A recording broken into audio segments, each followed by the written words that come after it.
Hi, my name is Heather, and welcome to Sporthy Girl, episode 9. This one is about love and loss, specifically losing our fur babies. I wrote this podcast almost 3 months ago, but I couldn't record it because it was just too painful. It still is pretty painful, but I think I can get through it finally without breaking down. I wrote this one on March 24th of 2024, and I'm going to narrate it as exactly how I wrote it. So here it goes. Yesterday morning, my kids lost their childhood dog of almost 12 years. I got Cole, a little brindle French bulldog, at 8 weeks old when my daughter was 5 and my son was 8. Pets are pure love. I believe they are furry angels here to uplift us and make us smile.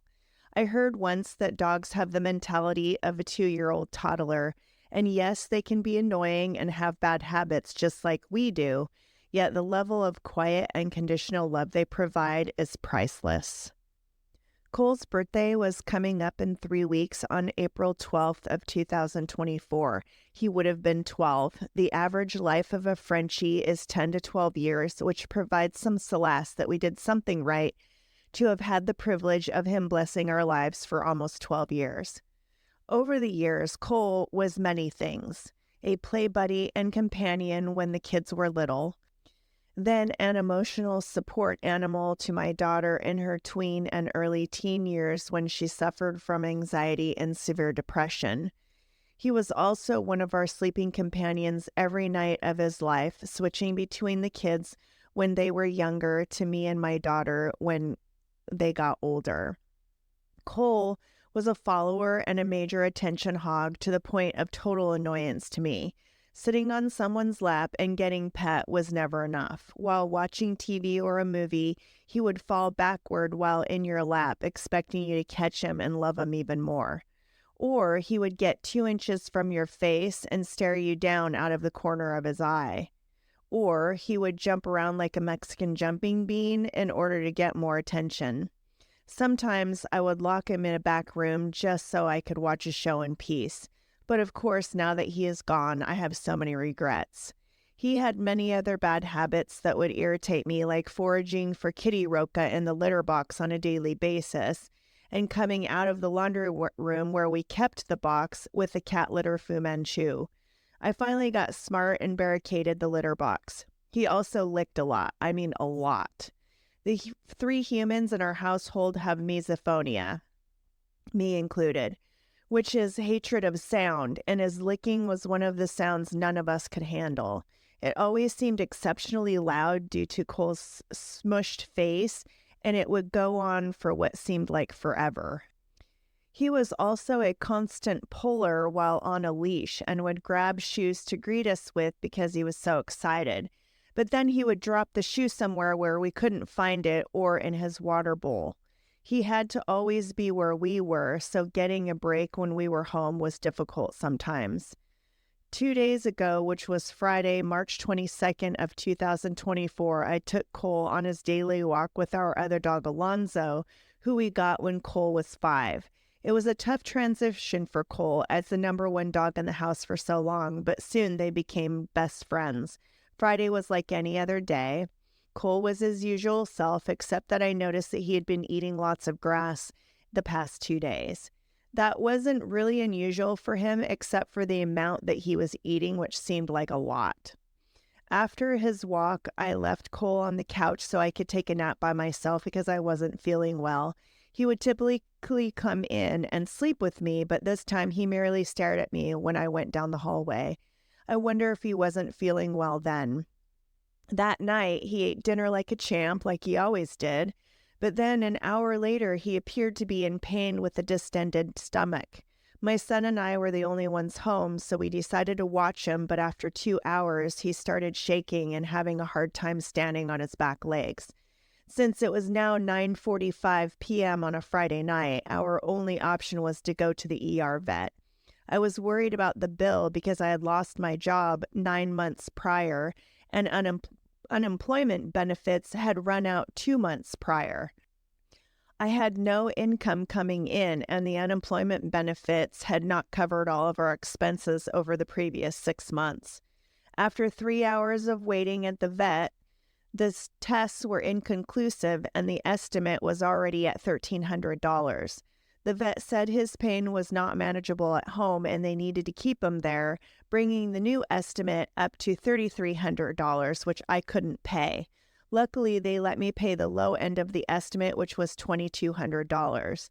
The high estimate included an ultrasound, yet the radiologist didn't work on weekends, but they were going to try to get them to come in on Saturday if possible. My son and I got home at 1:30 in the morning. The only thing they could tell us when we left was that Cole's liver enzyme test was very high, indicating liver cancer, maybe. He also had a mass on his liver, but she couldn't diagnose anything with that information. He had fluid in his stomach, but they couldn't get a sample of it because of his pain level, and there wasn't enough for the vet to aspirate. Cole had gone in 4 months earlier to get his teeth cleaned with financial help from my mom, and at that time, the vet had told me that his liver enzymes were high, but she thought maybe it was because he had a tooth infection. She figured it would go back to normal after he healed from his cleaning, yet we needed to confirm that. But due to lack of funds, I couldn't think about paying another $300 for another test at that time. I was trying to be positive about doing it as soon as I got another job, which never came. At 5:50 a.m., only a little over 4 hours after getting home, the vet called wanting more money. The $2,200 had been used to manage Cole's pain. He was now on 3 different painkillers, which the vet said was barely working. And as for any more answers, there were none.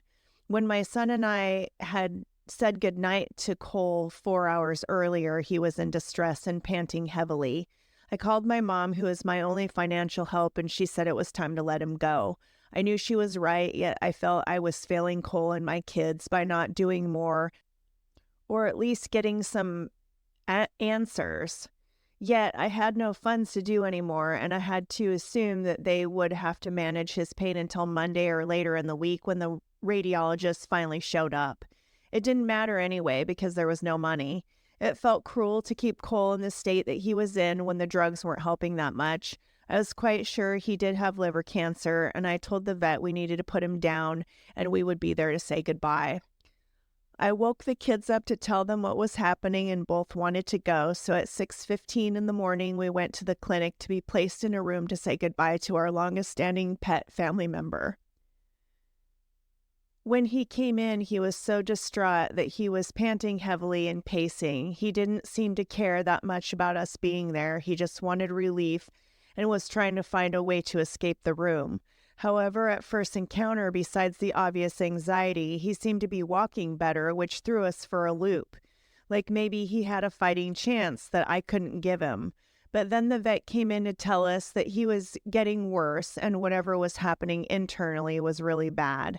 She still had no answers, but did provide us with another tidbit of information that besides the mass on his liver, he had a lesion on another organ.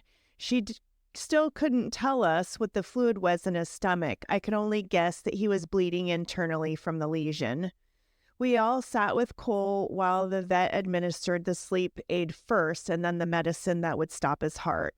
He went so fast, even though she said that they may hang on for a bit, she would stay until his heart stopped beating. For him, it was instant, which made me think his body was ready to give out.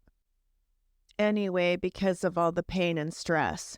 My regrets run deep, and I wonder why this loss had to be so sudden and traumatic. It felt like a message from the universe reminding me of my shortfalls in my inability to take care of my little family, which since 2010 consisted of just me and my 2 kids. Yet I know I need to let those thoughts go. They will only cripple me in the end, and then I will continue to be the mom unable to take care of my family. It also felt like our little family was starting to fade out in a way, as Cole left a huge void that had previously smoothed out many ongoing frustrations in our lives. I tried to switch my focus on all the good things that he provided and also taught me. No matter what, he approached everything from a place of pure love and joy. Now I ask myself, how can I see the situations that I'm in from a place of unconditional love, just like Cole did? Thanks for listening, and until next time.